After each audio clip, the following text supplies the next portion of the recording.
Good morning. This is Florida Plant Mama coming to you from Zone 10A, Central Florida. Today, I am going to take you along on another DIY project. Come along with me as I share with you this composting system DIY project. Oh, look who's come to visit. Can you see it? It's a hawk up there. Ooh, I better watch the dogs. Hold on, let me get them. Ooh, puppies. Puppies. Let's head over to my current composting area, one of the areas anyway. Way up here. This was gifted to me by one of my favorite neighbors. You've seen this before. I've shared it before. A couple of plastic bins, which have been doing their job. They've just been doing their job very slowly. And I am not a patient person. We're gonna replace this with an idea that will allow more airflow to the compost, will allow more space for the composting. I need the space because it gets difficult to turn these bins.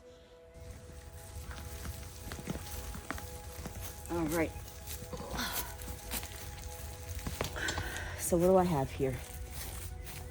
I've got 3-foot hardware cloth, 36 inches, 1/2-inch slots that will allow good air flow in the bin.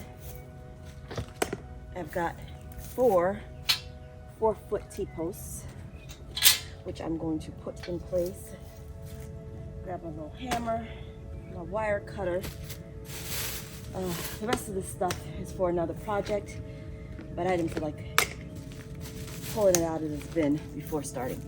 So first things first, I'm gonna place my T-posts.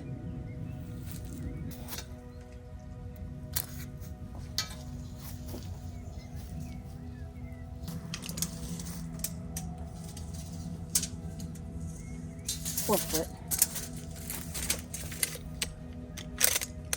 Should still be 3 foot here.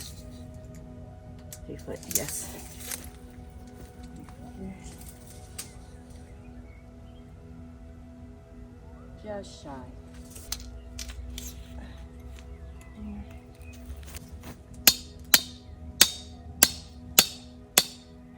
All right, I got my post all in.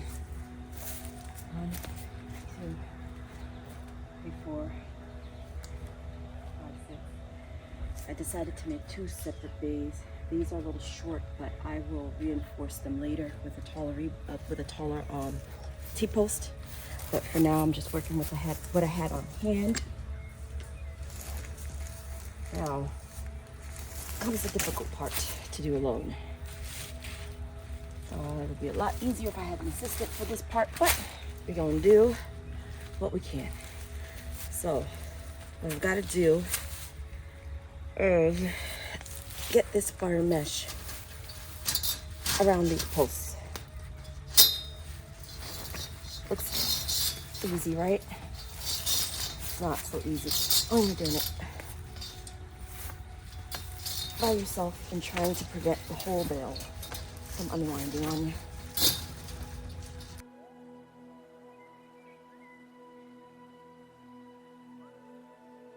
I definitely recommend that you get someone to help you with this part. Otherwise, you will struggle as I am struggling, and it's no fun. To hold the wire fencing mesh around the T-posts temporarily until I can permanently secure them, I simply folded the edges around and down on those T-posts. Make sure you use gloves for this process, as the edges of the wire are still sharp and may injure your hands if you don't.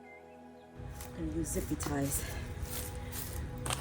to secure this fencing. This is my door.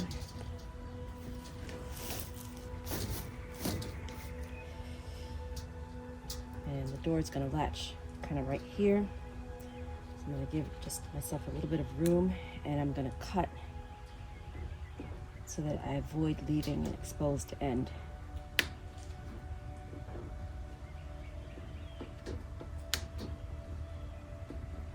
Trying to cut as close as I can. Okay. All right, guys. Compost bins are up. This is very optimistic of me to think that I'm gonna make this much compost, but you never know until you try, right? So this is the door system. My husband still has to get me the latches, but then I can open it up nicely here and work inside. And same thing over here. I can open this door here and work inside and then latch it back up. But now I'm just gonna transfer what's in those bins in here.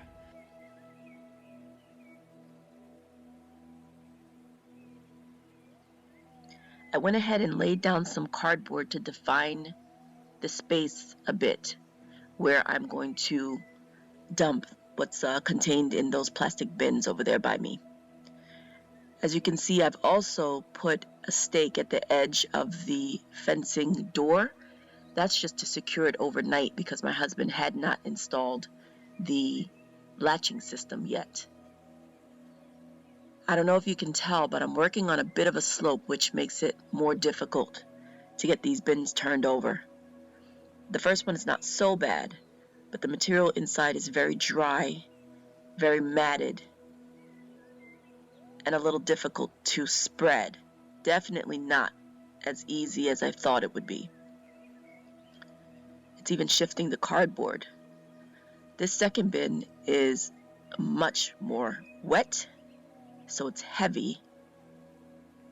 And what I found out a little later, it's a little stinky, which means I've got anaerobic processes going on in there.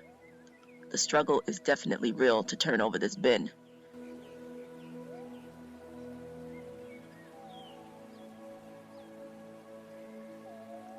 This pile has been sitting a lot longer than the first pile that I dumped there.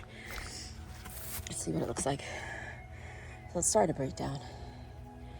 Ooh, lots of ants. Lots and lots of ants in this pile. So now, let me go ahead and disperse it and stack it. Hopefully these ants will find someplace else to go. There are several bags of these leaves that I've got to get out of this garage before my husband kills me. So it's time to move these to the back where the composting bin is so I can finally start that compost lasagna.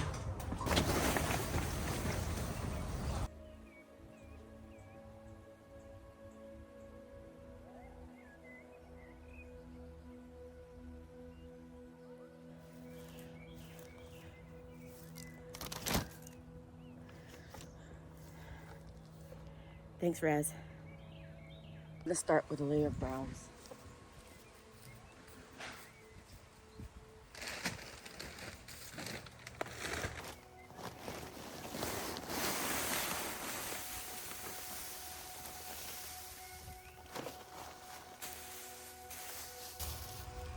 What do I do with beans?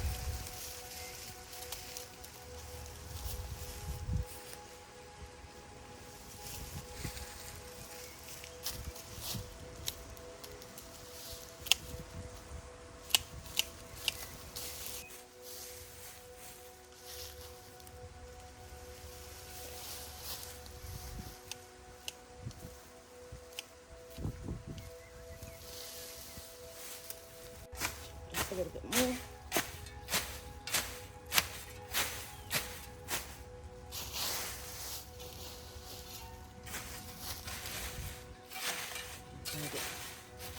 In the center here.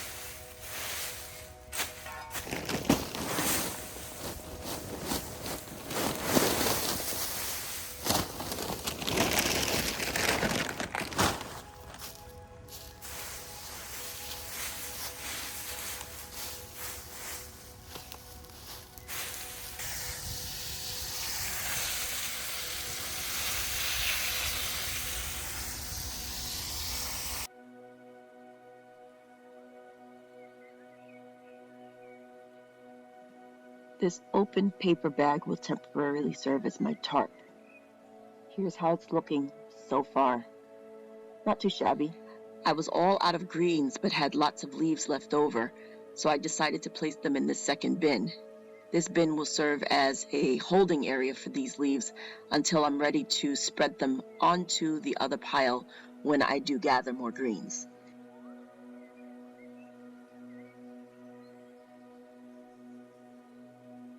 I got it, y'all. Came in the mail.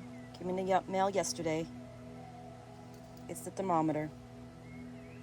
That's what it looks like. These are the instructions. This thermometer was about $17 online. I'm going to show you what the composting bin looks like now.